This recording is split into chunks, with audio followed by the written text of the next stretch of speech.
मैं दिग्विजय फिर से स्वागत करता हूं आपका स्कोर हाई क्लासेस के यूट्यूब चैनल पर। आज हम क्लास 10 फिजिक्स में लाइट चैप्टर से बहुत ही इंपॉर्टेंट टॉपिक आप लोगों के लिए लेकर के आ गए हैं। ये क्लास 12th फिजिक्स में भी बहुत ज्यादा इंपॉर्टेंट है। इसका नाम है मैग्निफिकेशन। क्लास 12 फिजिक्स में हम यहाँ पे मैग्निफिकेशन को रे ऑप्टिक्स में पढ़ते हैं और क्लास 10 फिजिक्स में हम लोग इसे लाइट चैप्टर के अंदर पढ़ते हैं। बेसिकली मैग्निफिकेशन का जो वैल्यू है वो कैसे कैलकुलेट किया जाता है आज हम ये जानने वाले हैं। मैग्निफिकेशन कुछ भी नहीं है, मैग्निफिकेशन है height of image upon height of object. क्या है? Height of image upon height of object. मतलब ये क्या है? एक रेशियो है इमेज का किस से? ऑब्जेक्ट से। क्लियर है? तो देखिए, it is defined as the ratio of size of image to the size of object. Size of image to the size of object. जब भी रेशियो में 2 के बाद वाली चीज को लिखते हैं तो डिनोमिनेटर में लिखा जाता है और 2 के पहले वाली चीज को न्यूमरेटर में लिखा जाता है। तो आप ध्यान से देखेंगे कि यहां पे जब ये 2 लिखा गया है तो साइज ऑफ इमेज को कहां लिखा जाएगा? न्यूमरेटर में लिखा जाएगा। और साइज ऑफ ऑब्जेक्ट को कहां लिखा जाएगा? डिनोमिनेटर में लिखा जाएगा। क्लियर है?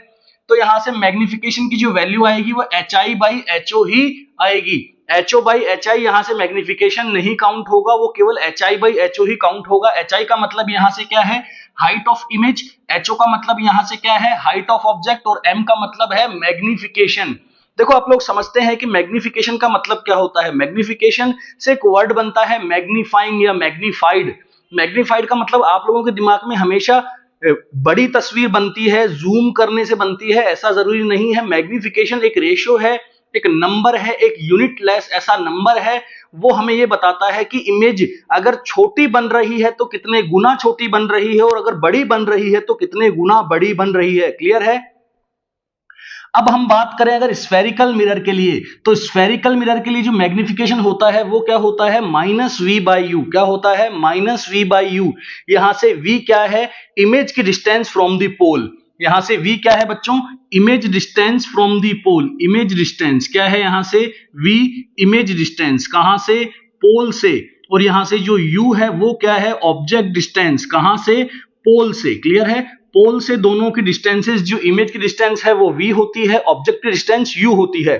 तो मैग्निफिकेशन अगर स्फेरिकल मिरर का मेरा मतलब है कि कॉनकेव मिरर या कॉन्वेक्स मिरर के लिए अगर आप मैग्निफिकेशन कैलकुलेट करना चाहते हैं तो आपको -V/U फॉर्मूला फॉलो करना पड़ेगा। और यहां से स्फेरिकल लेंसेज के लिए, स्फेरिकल थिन लेंसेज के लिए अगर हम बात करें तो मैग्निफिकेशन कैलकुलेट करने के लिए V/U, सिंपल V/U, कोई साइन नहीं लगाना होता है। अब हम कुछ नोट में कुछ बातें आप लोगों के लिए इंपॉर्टेंट लेकर के आए हैं, जिसमें हम बात करने वाले हैं कि मैग्निफिकेशन कैन बी पॉजिटिव और नेगेटिव। जो मैग्निफिकेशन है वो पॉजिटिव भी हो सकता है और नेगेटिव भी हो सकता है। क्लियर है? अगर मैग्निफिकेशन पॉजिटिव आ रहा है, अगर मैग्निफिकेशन क्या आ रहा है बच्चों? पॉजिटिव आ रहा है, तो image will be virtual and erect. जो इमेज बनेगी आपके 10th क्लास के अंदर और 12th क्लास के अंदर हमेशा वो कैसी बनेगी? वर्चुअल। और वर्चुअल के साथ क्या बनेगी? इरेक्ट ही बनेगी। वैसे जरूरी नहीं है कि वर्चुअल जो बने वो इरेक्ट ही बने, लेकिन आप लोगों के साथ कुछ ऐसा ही होने वाला है, वर्चुअल के साथ इरेक्ट ही बनेगी। अच्छा, अगर मैग्निफिकेशन हम नेगेटिव देखते हैं, अगर मैग्निफिकेशन की वैल्यू नेगेटिव आती है, इसका ये मतलब है कि जो इमेज बन रही है वो रियल बन रही है, और रियल के साथ क्या बन रही है? इन्वर्टेड। आपको दिमाग में फिट कर लेना है कि मैग्निफिकेशन की जो वैल्यू है पॉजिटिव भी आ सकती है और नेगेटिव भी आ सकती है। अगर मैग्निफिकेशन की वैल्यू पॉजिटिव आती है, इसका मतलब जो इमेज है वो कैसी है? वर्चुअल इरेक्ट है। और अगर मैग्निफिकेशन की वैल्यू क्या आती है? नेगेटिव, इसका ये मतलब है कि जो इमेज बन रही है वो रियल और इन्वर्टेड बन रही है। जब इरेक्ट बनती है तो प्रिंसिपल एक्सिस के ऊपर के पोर्शन में बनती है, और जब इन्वर्टेड बनती है तो प्रिंसिपल एक्सिस के नीचे के पोर्शन में इमेज बनती है। क्लियर है? सेकंड पॉइंट पे आते हैं, नोट के सेकंड पॉइंट पे आते हैं, मैग्नीट्यूड ऑफ मैग्निफिकेशन। अब मैं इसके मैग्नीट्यूड की बात कर रहा हूं, पहले मैंने इसके साइन की बात करी। कोई भी क्वांटिटी कैसे बनती है फिजिक्स में? उसका साइन देखा जाता है और उसका क्या देखा जाता है? मैग्नीट्यूड।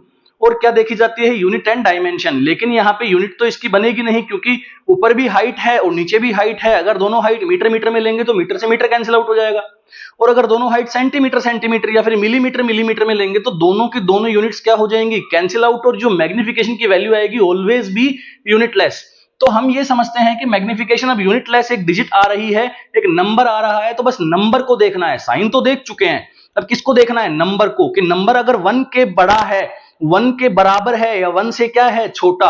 अगर 1 से बड़ा है, 1 के बराबर है और 1 से छोटा है तो हम कैसे इसको रिकॉग्नाइज करेंगे कि जो मैग्निफिकेशन की वैल्यू के साथ हमें ये कैसे पता चलेगा कि जो इमेज है वो बड़ी छोटी है या फिर बराबर है।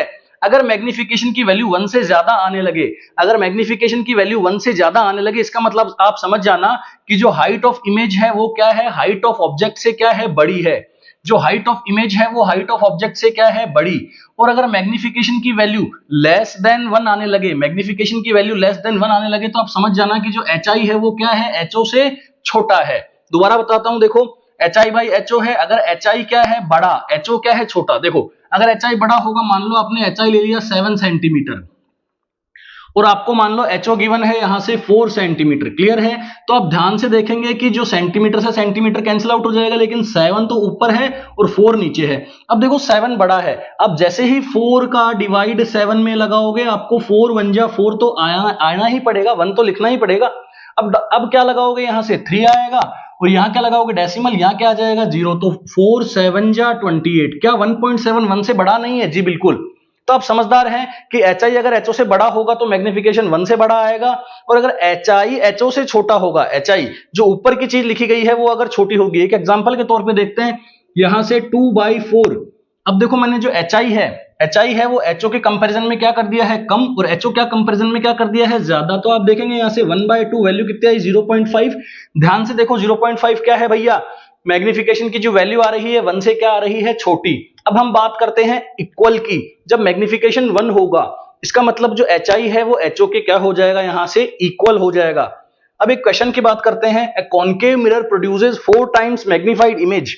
एक कॉन्केव मिरर है वो 4 टाइम्स मैग्नीफाइड इमेज प्रोड्यूस करता है of an object placed at 10 centimetre from it. एक कॉन्केव मिरर है जिसके सामने 10 सेंटीमीटर दूर, पोल से 10 सेंटीमीटर दूर कोई ऑब्जेक्ट को रखा गया तो उसने इमेज बनाई है 4 times larger, 4 times magnified, clear है। तो बोल रहा है कि पोजीशन पता कीजिए।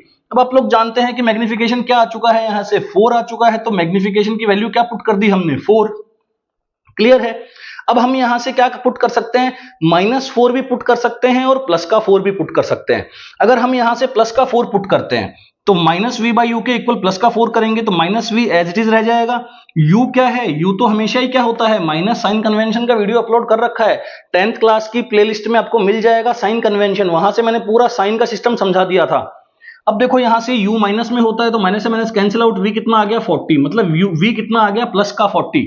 इसका मतलब यह है कि जो इमेज है v प्लस का 40 आने का मतलब क्या है कि इमेज है वो राइट हैंड साइड में है। साइन कन्वेंशन देखना होगा आपको, इमेज क्या है, राइट साइड में है, और राइट साइड में जब इमेज बनती है तो वर्चुअल बनती है और इरेक्ट बनती है। इसीलिए मैग्निफिकेशन हमने ऑटोमेटिकली क्या ले लिया था स्टूडेंट्स, प्लस ले लिया था। होप सो आप लोगों को ये वीडियो लेक्चर समझ में आया होगा, जिसमें हमने बात करी है आज मैग्निफिकेशन की, जो बहुत ही कंफ्यूजिंग और बहुत ज्यादा इंपॉर्टेंट टॉपिक रहता है क्लास 10th और 12th के ऑप्टिक्स में। Thank you so much, keep watching.